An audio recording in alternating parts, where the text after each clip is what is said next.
Welcome, Thailand! It's our day 2. Ang breakfast namin ay 7-Eleven. Nalate ako ng gising kaya andun silang malapit na ako 7-Eleven sa aming hotel. Bali, ito, Ayutthaya tour kami ngayon. Hindi ko lang paano pag-tigas. So, lakad na yung bag ko.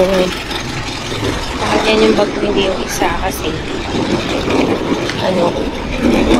mabigat yun. 2 kilo na yun. Eto, wala ko 1 kilo na yung isa. Tsaga-tsaga na lang. Dahil 50 na mahal ng ticket namin. Ticket namin 9,000. So, exploring. Magkikita-kita pala kami sa Future Cafe. Yung 7-Eleven, doon lang yung Bolt. So, ayun, lapit lang ang 7-Eleven. So, diyan kami breakfast. Baka natatanong kayo, ba't hindi kami sa hotel? Una, kasi yung hotel, hindi daw masarap. According sa reviews daw, yung breakfast. And number 2, para na may explore na din. So, dito din kami ipipick up nung tour. 7:10 daw. So, may 10 minutes pa kami. It's already 7 in the morning. Ayun lang. So, kainan na, mabilisan. Good morning, people of the Philippines. Guys, get up pang temple lang. Temple run. Yan din, binili mo? Yan din, binili niyo? Talagang suot mo na ibili niyo. Marami rin namang variety dito sa 7-Eleven. May mga pagkain na iinitin na lang, ready to eat na siya. Sandwich na lang ako. Mag-rice. Hindi ka pagutom, sandwich na lang tayo. May kainan naman later. So, yan yung 7-Eleven nila dito. 90 ka to. At syempre, dahit-dahitan. Hanap muna kami ng tinapay. Better na kumain din kayo ng breakfast kasi malayo din yung Ayutthaya. Wait lang guys. So, nag-decide kami na lang kainin namin 2 hotdog. So, ayun na. Actually, parang gusto ko yung isa. Okay na. Baka kulang yun. So, dito, saan napapainin? Last time napapainin. Maraming mga on the go na food dito sa 7-Eleven. Yung amin, dadalhin na lang namin sa bus.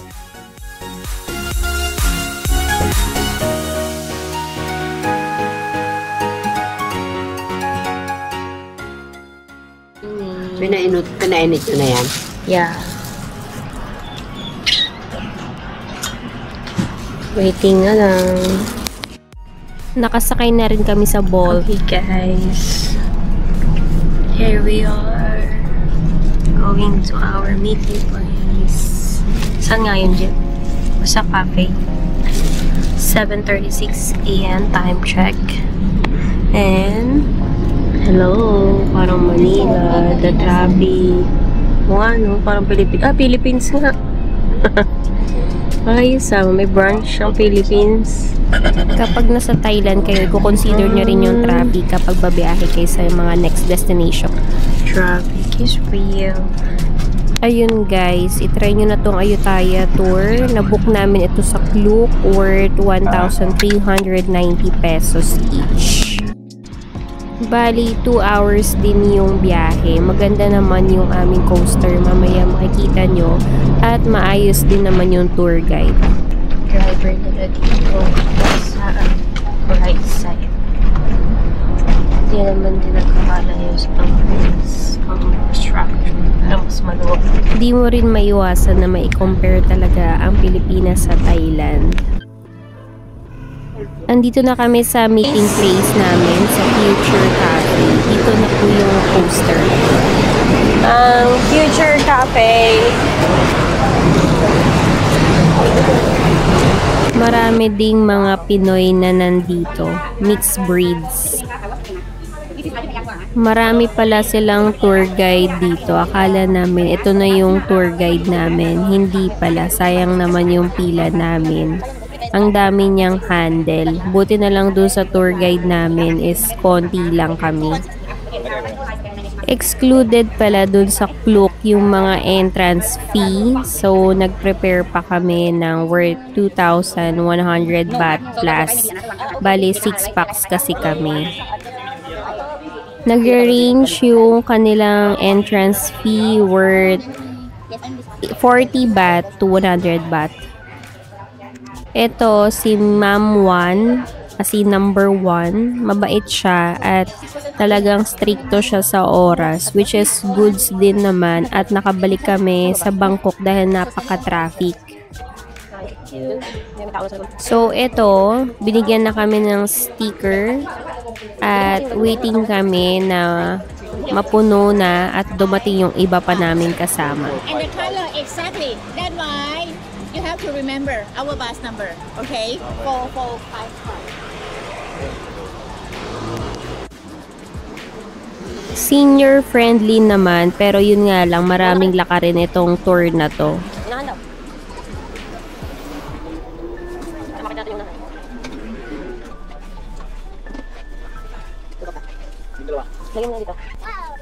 Hey guys, 8:18 time check.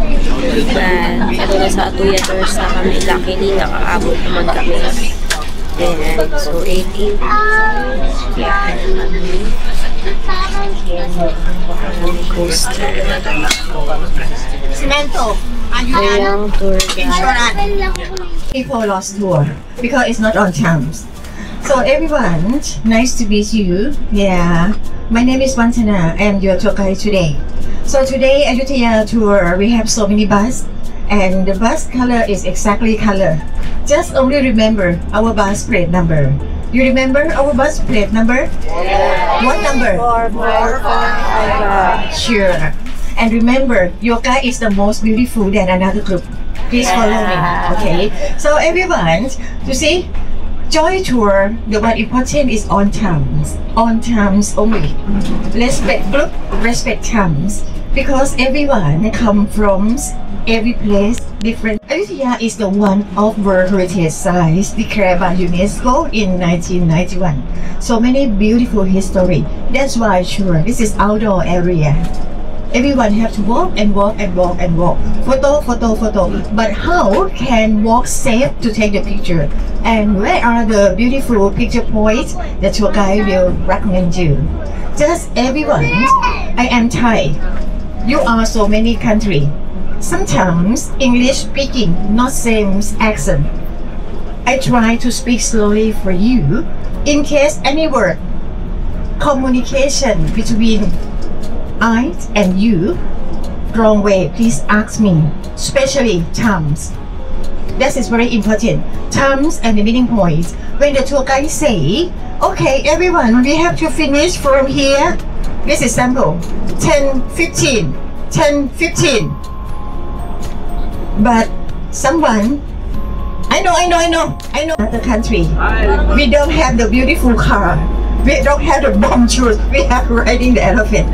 That's why the elephant in Thailand, we take care very good.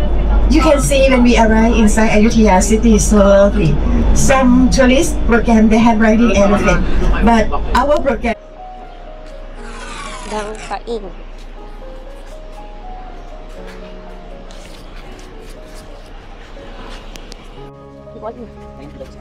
Bang Paing. Okay, mga bawa ka lang. Bang Paing Palace. First stop Bang Pan Royal Palace, also called Summer Palace of the Thai Kings. It's a combination of Thai, Chinese, and European-style architecture. Super elegant and sobering Instagrammable. Reminder, dress properly when visiting royal and temple areas. No sleeveless, no short shorts. Teka, double check. Paano to? 500. Per card. Yeah. Paano nalalaman ko nasa inside palace na tayo? Ayan, in-enjoy lang namin tong lugar na to gamit tong golf cart. Basta may lisensya ka, kahit galing Pilipinas, pwede ka mag-drive. Actually, bawal talaga mag-video dito. Nagpapasimple lang ako mag-video. Kasi sisitahin ka nila pag nakita nila na mag-video ka. Magandang experience din ng golf cart, lalo na kapag may senior parents ka, mahirap maglakad-lakad at mainit. So, kapag naka-golf cart, parang ang liit lang ng lugar. Pero pag nilakad mo, ang laki niya. Ang hirap. Kaya pala yung iba hindi na nag-avail. Baka nababumper dito. Si Mark dun sa isa ang nagda-drive. Kasama sila mama, papa.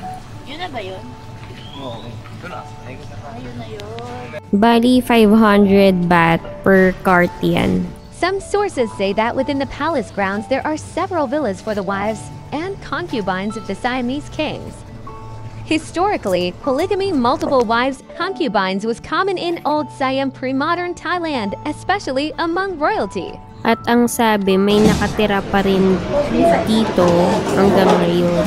So, tapos kami sa tour. Ito, may mga souvenir dito. Oh, I want this. 200 pesos. Let's see. Mama! Mama! Ka-lunch mo na.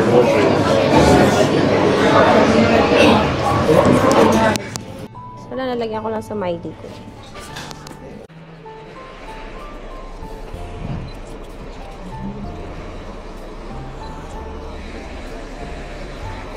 Diyan, iwan ka ni Mark. Pinagbayad niya na. Basta pagoda. Ilang naiintindihan ko, yun nakita niyo ba? Pagoda. Sige. Bakit ba? Sa likod ko pa yung laptop mo. Tawag na tayo, special mention.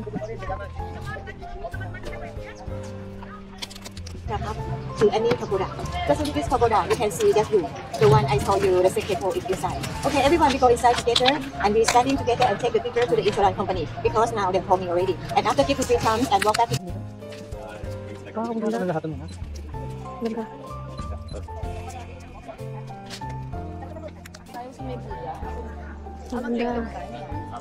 Guys, andito tayo ngayon sa Wat Yai Chai Mongkol, isa sa pinaka-importanting temples dito sa Ayutthaya.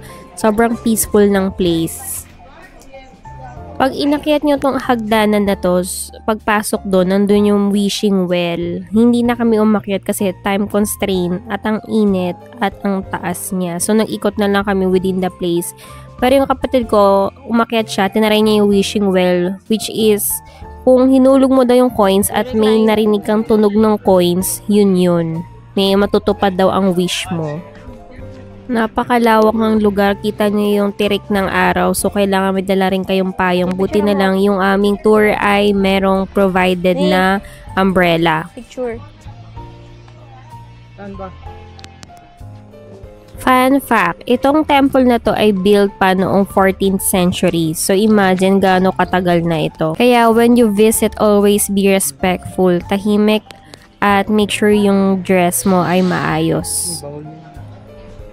Dito lang. Okay, next destination, the reclining Buddha here in Atulya. Ayan na siya. Oh. Ayan na pag-warm. So, 30 minutes lang kami dito, guys. So, lalapit tayo ng next. See? In fairness, may damit si Buddha. Ang ngiti si Buddha. As per tour guide, mas maganda pa rin yung reclining Buddha sa Bangkok. Tayo dalawa. Birthday. Okay. Tolo.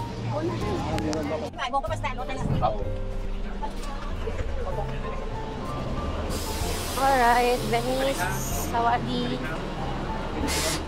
So, dito kami dinala ng tour to take our lunch. Okay naman yung kanilang menu. Price range 80 baht and above. Comfortable lang place, may aircon, so maayos din yung tables and chairs, maluwag.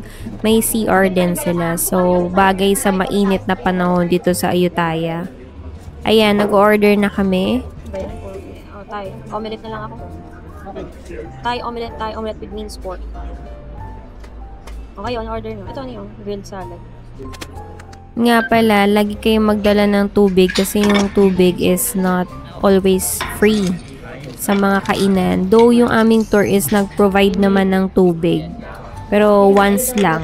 Ayan yung mga orders namin. Happy eating, guys. Kailangan mag-recharge. At dito kasama sa tour. KKB to. Bali, 1 hour lang yung nilaan sa amin sa pag-take ng lunch. Ayos dito.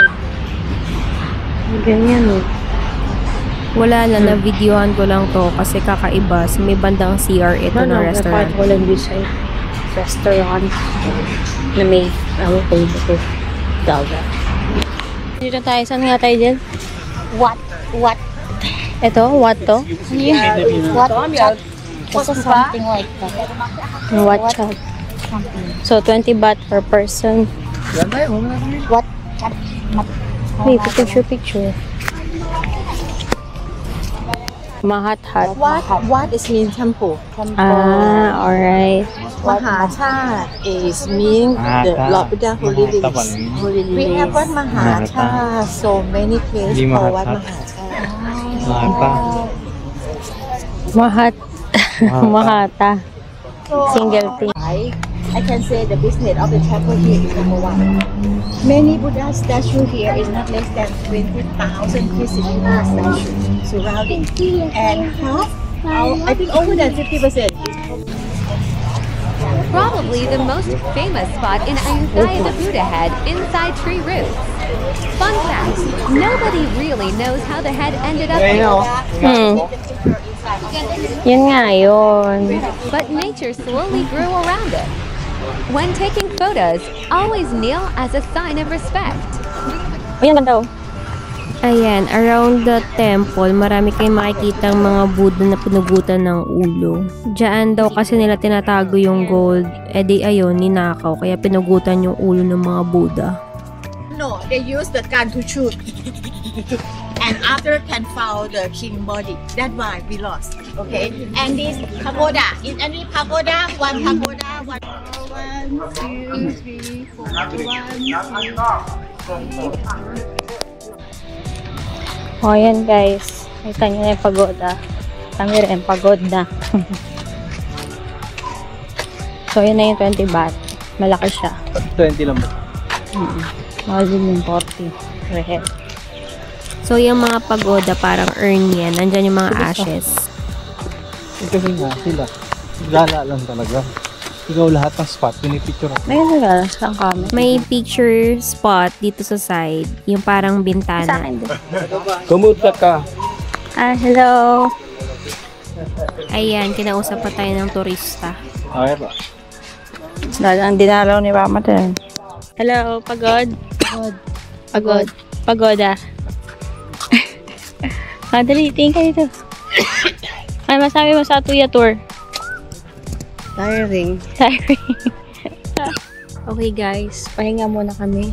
Grabe, ang init dito nga sa Atuya. Ang aking mother father, pagod na. Nandun yung dalawa doon sa dulo. So, nasa unahan namin yung mga pagoda. Anong purpose ng pagoda? Ha? Anong purpose ng pagoda? Pahinga.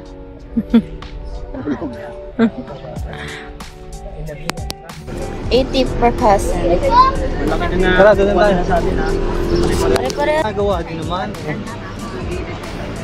Second to the last, ito, nag-decide na kami na hindi na pumasok. Parang what a room? Pwede ba yun? Kita rin naman dito yung view from outside. Okay guys, nag-decide na kami mag-cafe kasi parang pare-pareho lang siya. Tapos, ito, makikita mo dito yung view. At wala na rin upuan. Kaya huwag na tayo bumili. Total 30 minutes na lang naman ang binigay sa amin dito. So, dito daw makikita yung view. O, yan yung view. This is our last destination. Pagod namin. So, dito kami nag-avail lang. So, nag-decide na kami mag-cafe. Diyan. Dahil tipid pa rin kami. Kasi alam, bilili na. Ito bang bilili kami sarap. Mabilis lang ng needs lang. snack lang. When we close at the drop-off point. Thank you very much, everyone. ขอบคุณค่ะ Thank you. Take rest. Thank you. Alright. Yan na. Everyone, very good job. Yay. 2 hours. Then... Ito ba yung MRT natin? Ba't kaya ang bilis lagi ng escalator na lang? Kaya nga. Buti nga mahaba yung po straight eh. So we end our tour. Ayan. Mga pagod. So night shopping muna. Ito, nagko-compute na sila.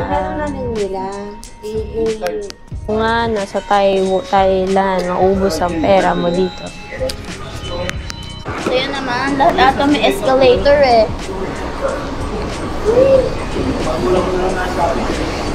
Ano yan?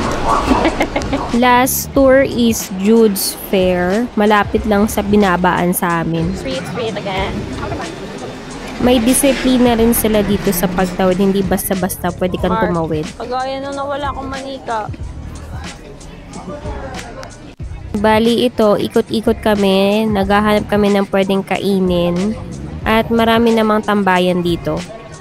So maluwag naman yung lugar. Malawak. At maraming stall sa unahan, sa side, sa gitna.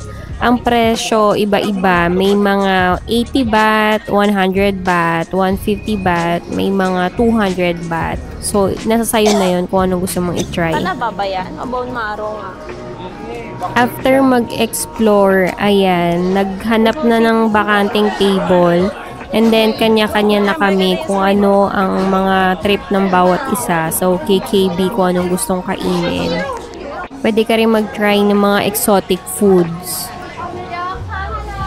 Kung katanungin mo, yung squid stick doon ang gusto ko. Ito ay mag-try. Hilaw? Oo, hilaw. Kapag hindi mo yan hilaw, buhay eh. Mahal, wag yan. Yung mura lang. Ito nga yung trending dito eh. Hindi ang trending yung hipon. Hindi ko napapanood to. Ayan, nakikita ko yung lagi Hindi ko yan. napapanood. Sasaw Pero sa yung kabila ba tayo? ihigupin niya yung sauce. Kailan ko nanood ng mga Thailand yung vlogs. Ayan. So, after the temple hopping, ayan, food trip naman tayo. Ito na yung last stop, yung Jude's Fair Night Market. Dito makikita yung mga trending Thai food, milk tea, pad thai, seafood, street snacks na masasarap at affordable naman. 100 lang eh. Ito, magkakano. So, itong asawa ko, mahilig pa rin sa chicken kahit nasa Thailand na siya. Ito ka mango sticky rice. Magkano?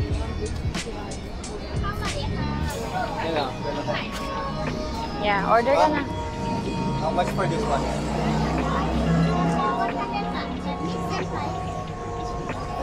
Mix. Isahin mo na lang. We have may mix para batik natin pareho. Ha? Padamihan mo na kaya. Kaya ba ng budget? Tingnan muna natin. Kung ano naman masarap. Puro, ay wag mag-mix. Puro taco. Ano lang, taco lang. 6 pieces. Ayan, thanks sa aking financer.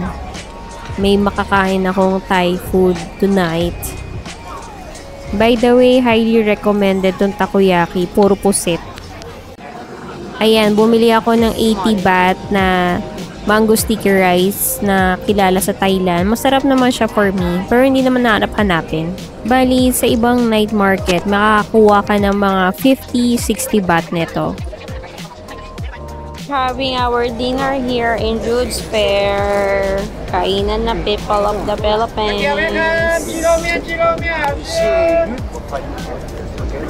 So I ordered mango sticky rice, chicken, Korean. Anong tawag yan sa order mo? Chicken ano? O yan, chicken noodles. Saan yung pusit natin? Anong tawag nga dyan pa? Kasi pag binigyan ka tayo, hindi naman ako lalama. Seafoods. Omelette seafoods. Ayan si Mama, ikot-ikot. Ayan, so we enjoyed the night sa pagkain sa street foods nilang malinis at maayos. Along the way, marami ka pa rin makikitang mga pagkain na kakaiba at masasarap. Talagang hindi ka magugutom dito sa Thailand. Buhay na buhay talaga ang night market nila dito. Sakto lang ang presyo, affordable naman. Okay guys, napag-isipan maglakad sa malapit sa hotel. Mag night trip. Tingin lang. Ayun sila oh. Hello, iti lang oh. Ay, pangit. Maliliit. Maliliit. Pang-krungtong lang tayo. O yan yan. Uy, maiso. So, malapit lang ito sa aming hotel. Ayan, kung kulang ka ng mga damit, marami ka rin mapagbibilan dito. Andito rin yung shopping center na murang bilihan ng mga pangsinghot. Ayan, marami rin mga pagkain na nag-o-offer, pati na rin massage meron din sila. Uy, ang laki. Oh, laki. Oh, 295 lang oh. Jel, bilan mo ako, Jel. Sa'yo. Oo, 380 lang. Huh? Mas smaller. Mar, tingnan mo. Ang mura. Mas small. 130. Magkano ba bili niya? 150. Kano mabili niya? 20 lang eh. 150. I'll get. 40 pesos. Ano pinagkaiba sa maliit sa malaki? Ayaw ni Kuya po sa Ayan, MNY store sa malapit sa Spites. Dito yung mga murang bilihan ng mga skincare, pangsinghot, pamahid, mga pasalubong. Ayan, tingnan nyo na lang. So, ako naman tamang pangsinghot lang naman. Mostly naman ang pinunta ko dito is bakasyon at Ito, mga Jel, yung damit. masarap daw na ano, Jel. Ano ba to? Bali, dalawang store yan. Magkabilaan sila. So, yan. Tingnan nyo na lang yung mga iba't ibang products nila na ino-offer dito. Marami rin mga Pilipino nagbibili dito. May pork stick dito. Try Wala, nyo yun. pinakamaliit lang. Ayun yung counter pay na magkano bili ni Papa dyan? 300 Ano? What is 245? Yeah, but here's still na. Maganda. Ay, 90 baht talaga. Koji. Ayan. One piece 35, one pack 100. Hindi pa rin yun. Mura! Doon ko siya yun eh. One pack na lang. Oo, maganda yun. Ito, 100 to. Ano yung counter? Divide mo kaya? 6 divide ko. Hello. Can I buy this but different? Cannot mix. If mix, 1P15 lang. Ah, okay. So, Yung pa din. bigyan ko na. Yan, ganyan pa nila. Ano ito, spray? Totoo ang balita na mura nga talaga dito. Yung Vaseline nila dito parang 250 pesos. Sa atin, 400 pesos na siya. So, ayan, marami rin ang mga skincare na hindi kilala dito. Pero mukhang okay naman. Mga sunblock nila dito, ang mura lang din. Parang 250. Sa atin, ang mahal eh. Kaya maraming Pilipino reseller dito eh. Kasi mura lang. Pero pag dinala mo na sa Pilipinas, ang mahal na niya. And nag-try ako ng mga ibang products. Yung mga snail white. Yung mga wala na lang sa atin. Diba dito, magkano ba? Bukuhin kasi ano.